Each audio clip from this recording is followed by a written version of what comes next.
يا راغبا في كل علم نافع.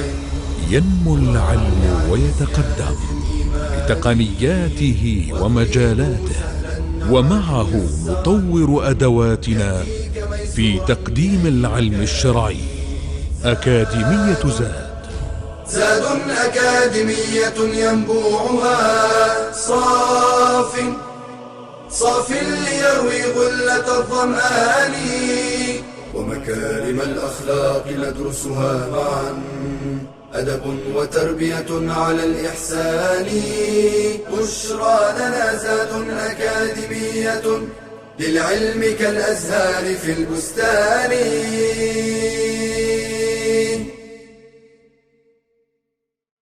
السلام عليكم ورحمة الله. الحمد لله رب العالمين، والصلاة والسلام على أشرف المرسلين نبينا محمد وعلى آله وصحبه أجمعين. Etiquettes that we ought to learn in Islamic education level 3, and these etiquettes something to be observed with one's speech, with one's actions, with one's state that he's in, all kinds of levels of actions that we need to observe, and these etiquettes are based on the Quran and the Sunnah of the Prophet ﷺ. One of which is النصيحة, to have the concern towards others, where oftentimes it's translated as an advice when you give advice to someone, but it's more than just advising someone, as we will get to know inshallah ta'ala. First of all, one of the clear nature of the human beings that each and every one of us bound to make mistakes. So human beings are sinful by nature. And the Prophet ﷺ, he said, كل ابن آدم خطاء وخير الخطائين التوابون. Every son of Adam is bound to make mistakes. And the best of the sinners are those who repent to Allah subhanahu wa ta'ala. So in relationships, for people to expect someone that they don't have a mistake or a sin, then they're not living this world that we live in. So as a result of that, you have to accept and you have to give the nasiha, the concern towards other people. And the Prophet ﷺ, when he said this very comprehensive hadith, ad-dinu nasiha, the deen is an-nasiha. They said to who, O Prophet of Allah? He said to Allah and His book and His messenger, and to the leaders of the Muslims and the masses of the Muslims. So this is the subject of the nasiha. That's therefore the definition of it is the concern of the heart of the one that is making nasiha to the subject of the nasiha. So the nasiha to Allah subhanahu wa ta'ala means that you have the concern of how to worship Allah subhanahu wa ta'ala alone and to be obedient to Him and so on. To the book of Allah, to have the concern how to recite it, how to memorize it, how to act upon it. To the Messenger sallallahu alaihi wasallam, to have the concern and the importance in your heart to follow him, to know his way, to follow the Sunnah of the Prophet alayhi salatu wasalam, and so on. To the leaders of the Muslims, to have the concern of how can you benefit them, how you make dua to Allah subhanahu wa ta'ala for them, if you want to give them nasiha between you and them according to the hadith of the Prophet alayhi salatu wasalam, and so on. And to the masses of the Muslims, how also can you be means for them to have concern to them, how can they be better in matters of dunya and matters of the hereafter, and so on. So as a result of that, and this is how the deen is, then there are certain etiquettes that an-nasih, or the one that gives this advice or the concern to others, has to be upon. One of which is that he has to make sure that the subject or whatever he is advising others, it really happened and it's true, and it's not something that, like a rumor, for example. You know, and the Prophet ﷺ, when he was told about one of the companions, Abdullah ibn Amr ibn al-As, that he would say that I would pray the night and I would fast the day and as long as I live. So the Prophet ﷺ, before giving him the nasiha and the advice, he asked him, أنت الذي تقول ذلك? He said, you are the one that is saying this? So he says, yes, I said that, O Prophet of Allah. So then the Prophet ﷺ advised him, fast one day a month. He said, I can do more. Fast 3 days, I can do more. Mondays and Thursdays, I can do more. Fast every other day, and he forbade them from fasting more than that, and so on. So the point here is that he asked him before he would give him even the nasiha. Also, that the person advising should make sure that he's not saying something that he's not upon. As Shu'aib alayhi salam, he said to his people, وَمَا أُرِيدُ أَنْ أُخَالِفَكُمْ إِلَى مَا أَنْهَاكُمْ عَنْهُ إِنْ أُرِيدُ إِلَّا الْإِصْلَاحَ مَا اسْتَطَعْتُ. I don't want to say something that I'm not upon. I want things to be rectified to the best of my ability. Even though this is how the nasiha would be accepted, but still a believer should forbid the evil and enjoin the good even if he's not upon it, because this is one action versus the action that he's upon. And the ulama, they mentioned this, because a person, when he's not upon what is good, this is one sin, and when he does not enjoin the good and forbid the evil, this is another sin. So he falls into two sins, and that's part of the evil consequences of doing sins and evil actions. But this is a way for the nasiha to be accepted. It goes from the heart to the heart. The same thing, the sincerity. And this is actually comes from the basic meanings of the nasiha itself. You know, when they say nasaha al-laban, the milk is clean, that means it's been purified.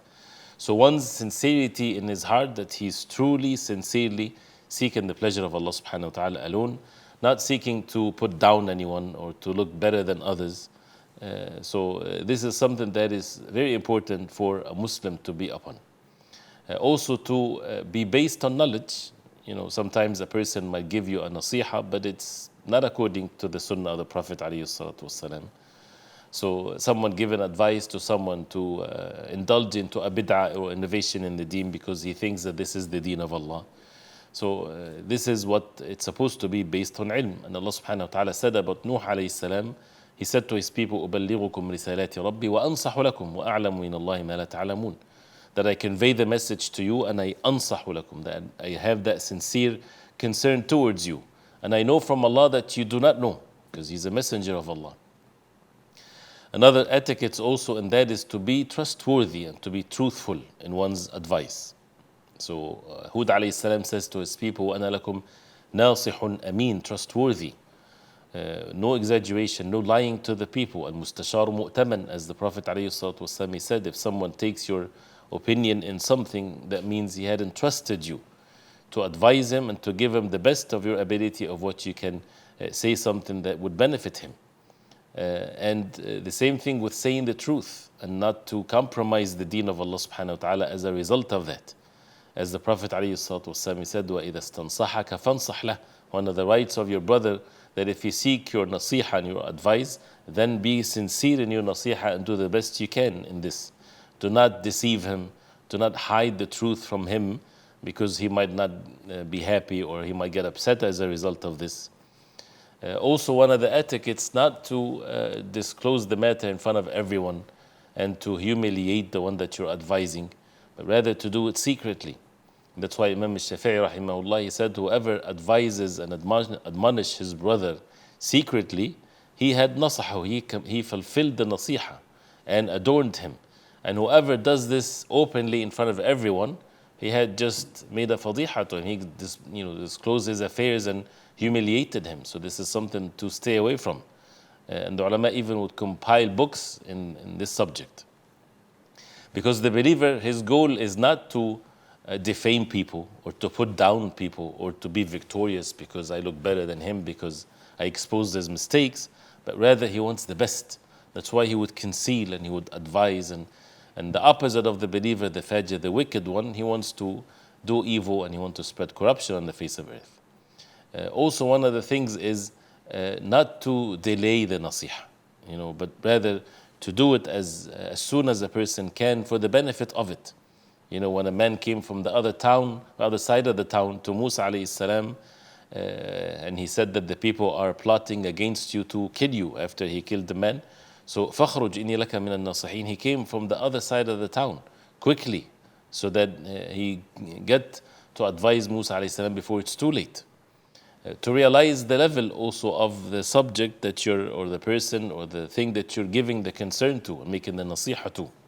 So for example, the Prophet ﷺ, when he sent his letter and da'wah to Herakl, the king of the Romans, he said, من محمد رسول الله إلى هرقل عظيم الروم. From Muhammad sallallahu alaihi wasallam to Herakl, the great one of the Romans. He did not just say to Herakl, he did not say Herakl the disbeliever, for example. This is in the context of da'wah, inviting him to Allah subhanahu wa ta'ala and acknowledging his status among his people. Gentleness, leniency. Allah subhanahu wa ta'ala ordered Musa alayhi salam to go to Fir'aun, the one that claims to be the Lord of the Alameen. And he said to him and his brother Harun to go to Fir'aun, فَقُولَ لَهُ قَوْلًا لَيِّنًا. Say to him a soft speech. Maybe he will be reminded or he fears Allah subhanahu wa ta'ala. So such a great way of learning how to be gentle and lenient in one's advice. Also to choose the right words, not to make a long speech as a result of this, and to make it precise and to the point. Like many examples of the Prophet ﷺ, he would say to a man, لا تغضب, don't get angry, and that's the end of it. He would say to Abdullah ibn Umar, نعم الرجل عبد الله لو كان يصلي من الليل. What a great man is Abdullah if he would make the night prayer. Sometimes you start with praising the person as a way to protect him from the evil within his own self. You say, mashallah, you're such a great person. You're making salah. I see you all the time making salah in the masjid. And then you give them the advice, maybe he's doing something wrong that you want to advise him. Have to be patient also as a result of the reply that you might get. وَأْمُرْ بِالْمَعْرُوفِ وَأَنْهَ عَنِ الْمُنْكَرِ وَاصْبِرْ عَلَى مَا أَصَابَكَ. And this is always the case with enjoining good and forbidding evil. Be patient. You did it for the sake of Allah. So don't revenge for your own self. Don't get angry because of your own sake. If someone says it, mind your own business, look at you first, then calm down. It's about being done for the sake of Allah. And to be warned against looking down upon the one that you're given nasiha, that you're better than him. As the Prophet ﷺ, he said, بِحَسْبِ امْرِئٍ مِّنَ الشَّرِّ أَنْ يَحْقِرَ أَخَاهُ مُسْلِمٍ. It's sufficient evil for a person to belittle his Muslim brother. He thinks that he's better than him. And as we said, to make that satr, to conceal the mistakes of others. And مَنْ سَتَرَ مُسْلِمًا سَتَرَهُ اللَّهُ يَوْمَ الْقِيَامَةِ. You get to know something bad about your brother, so you go advise him, but you don't disclose the matter to others. You make it secret, and for the benefit of what the good comes as a result of this. This is for the one that gives the nasiha. As for the one that receives the nasiha, we have to accept, right? We have to seek even nasiha from those who have knowledge, those who have wisdom. And the Prophet ﷺ would do that by the command of Allah, وَشَاوِرْهُمْ فِي الْأَمْرِ. Make mashura, ask their opinions. And Umar radiallahu anhu, and he's the Khalifa, and he's someone that Allah, made them mulham. He was inspired. And he received that at the time of the Prophet ﷺ. He did not say, I'm inspired by Allah. That means no one is to be even consulted in any of the affairs, but rather he would make the Qurra, the knowledgeable ones, the people of the Quran, his people of Mashura, and he would, whether they're young and old, and one of them was Abdullah ibn Abbas, and he was a young child, to ask their opinions and so on. To accept the nasiha and to be in haste to do it. As we talked about the man that came to Musa alayhi salam and he told him, then he left immediately. And not to be arrogant and not to think that we know better, but rather to humble oneself if a person is advised. To love the one that would give you the nasiha. Why? Because why would he do such a thing? Usually those who they don't give the nasiha, people like them more, which is supposed to be the opposite. If it's a friend that doesn't correct his friend, what's the goodness of such a friendship? So as even Salih alayhi salam, when he said to his people, نَصَحْتُ لَكُمْ وَلَكِنْ لَا تُحِبُّونَ النَّاصِحِينَ. You don't like those who would advise you. So we have to exert ourselves to like those who would give us advice, to acknowledge their virtue, to praise them, to make dua to Allah subhanahu wa ta'ala. Say to them, Jazakumullahu khairan for advising me. Because he did a ma'ruf, he did a great favor to you. Even if you think that he's wrong, but at least he said something to you, maybe you can act according to what he said. If someone says to you, ittaqillah, fear Allah, we all need that. We all in need to fear Allah subhanahu wa ta'ala. And if you don't find anything to reward them, make dua to Allah subhanahu wa ta'ala for them. This is a serious matter, and it's etiquettes, and it shows the humbleness of the heart. And whoever does not accept the nasiha, he's insane, because we are people that are bound to make mistakes. And a believer is like a mirror to his brother, so it goes both ways. A person would advise others, people would advise him. It doesn't matter whether you are a person of knowledge or someone less or whatever. People should help one another to achieve these types of beautiful means and etiquettes towards one another. We'll continue inshallah ta'ala with more of the manners next time. Wa sallallahu wa sallam wa barak ala Muhammadin wa ala alihi wa sahbihi wa sallam. Wassalamu alaikum wa rahmatullahi wa barakatuh. يا راغبا في كل علم نافع. ينمو العلم ويتقدم بتقنياته ومجالاته، ومعه نطور أدواتنا في تقديم العلم الشرعي. أكاديمية زاد. زاد أكاديمية ينبوعها صاف ليروي غلة الظمآن. مكارم الأخلاق ندرسها معا، أدب وتربية على الإحسان. بشرى لنا زاد أكاديمية للعلم كالأزهار في البستان.